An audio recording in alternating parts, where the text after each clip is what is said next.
How's it going, everyone? This is Guide to Everything. In today's video, I'll show you on how you can change the page size in the print layout in QGIS.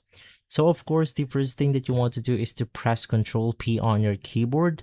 That will simply take us to the print layer or the print layout, or you could simply click on this icon right here.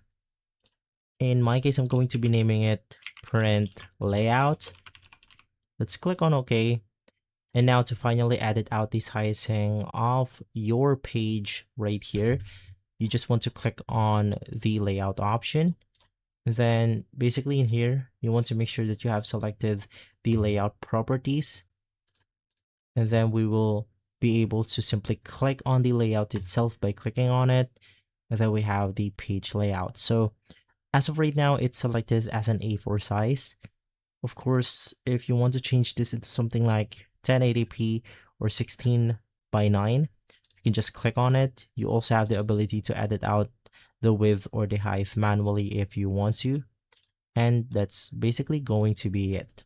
If this video has been helpful, leave a like, subscribe, and follow us for more videos like this.